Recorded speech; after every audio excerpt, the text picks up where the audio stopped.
Alright, so today's subject is going to be discussing a number of training splits that you can use to train in the gym to supplement your martial arts training.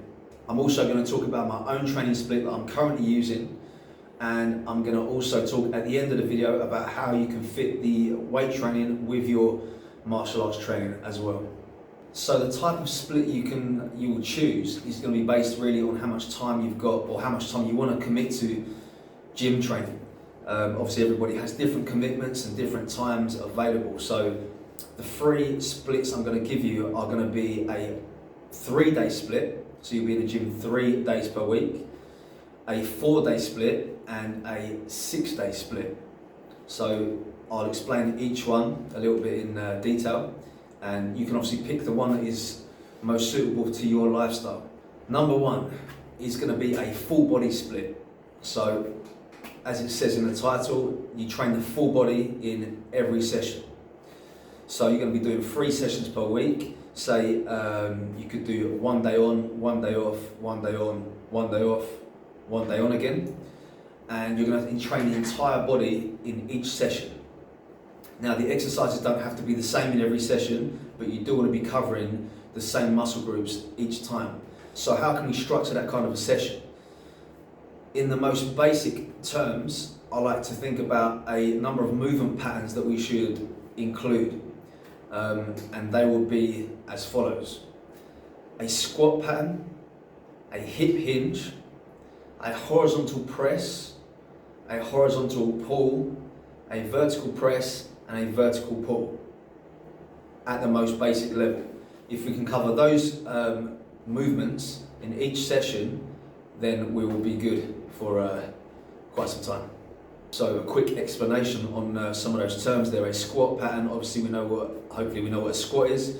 That can be a leg press, it can be a barbell squat, it could be a front squat, it could be a hack squat, it can be any squatting action.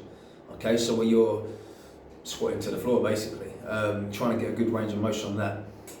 A hip hinge is anything like a deadlift, so where you're bending at the hips, at the waist, and coming back up again. That could be a remaining deadlift, a conventional deadlift, a sumo deadlift, stiff leg deadlift. It could even be a back extension on a hyperextension bench. It could be any motion that involves the hips, or you're breaking at the hips and then coming back up again, okay? A horizontal press would be something like a chest press or a bench press with a barbell or dumbbells or machine. It can be any kind of, any variation of that movement, okay? So even, as I said, 3 days a week, you could be hitting 3 different movements and covering that same movement pattern each time. So on day 1, for example, we could have a chest press machine. Day 2 could be a dumbbell bench press maybe, or even a slight incline dumbbell bench press. And day 3 could be a barbell bench press. All right, so the exercise doesn't have to be the same, and in fact, slight variations on it throughout the week could be a good thing to avoid repetitive strain kind of injuries. A horizontal pull is the opposite. Okay, so instead of pressing forwards, you'll be pulling back like a row. So you could be doing a seated machine row, a barbell row, a cable row, dumbbell rows with 1 arm at a time. Anything where you're pulling from the front of the body to the back is going to be a horizontal row. We have an overhead press, would be like something like a shoulder press or a dumbbell seated shoulder press, barbell overhead press, anything where you're pressing from here over the top of your head. And finally, the vertical pull is like a pull-up or a lat pull-down kind of action. Okay, so by covering those movements, we have pressing forwards, pulling back, pushing up, pulling down. We have the hip hinge and we have a squat as well. So we'll be covering the entire body across 1 session, 3 times a week. The second split is going to be a 4-day-a-week split, and it's going to be upper, lower, upper, lower. So what that means is on day 1 we're training the upper body, and day 2 is the lower body, and then we repeat that 2 times a week. So in that case, I'll still try to keep those same movement patterns from the previous split. You know, the horizontal press, horizontal pull, and vertical press for the upper body. And obviously on the leg days, we'll do a hip hinge and a squat. Okay, so in this way you could do slightly more volume for the upper body on the upper body days and a bit more volume on the lower body days for the lower body than you would do in a full body split. Okay, so now you're in the gym 4 days a week and you're hitting the upper body twice and the lower body twice. An example of a lower body session then maybe in that week could be a squat followed by a Romanian deadlift, hamstring curls, leg curls, could be seated or lying, or even a Nordic curl, like a bodyweight hamstring curl. You could then have a leg extension or a sissy squat kind of variation, and then you'd have covered the legs a little bit more with a few more movements than you would be able to on a full body session. Obviously the downside of a full body session is it's quite broad, and an upper lower split allows us to get a little bit more variety in our movements in each session. An example of an upper body session could be a bench press for your horizontal press, followed by a cable row for your horizontal row, an overhead press to cover your overhead press in action, your vertical press in action, and pull-ups for your vertical pull down, your vertical pull action. You could then add to this some work for maybe the biceps and triceps if you want to isolate them a little bit more. Maybe add some isolations for certain things that you want to bring up a little bit more, like in some weaker areas. And but you don't have to. You know, you can still stick to those 4 movements and have a very productive session. Now the third split is a split that I currently use at the moment, and it is a 6-day-a-week split. Okay, so you'd be in the gym 6 days per week. Obviously this is quite a little bit more time consuming, and you have to enjoy being in the gym to do that, right?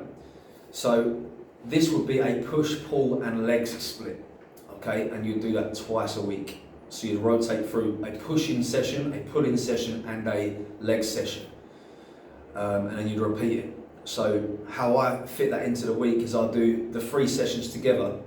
So for example, day 1 will be push, then pull, then legs, or in some variation of that order. 1 day off and then 3 back on again. So it's a 3 on, 1 off split. So now the split is categorized not into necessarily body parts but into actions. So we have push-in actions on the push day, and that would still be your pressing, both horizontal and vertical, but it could also include tricep press downs,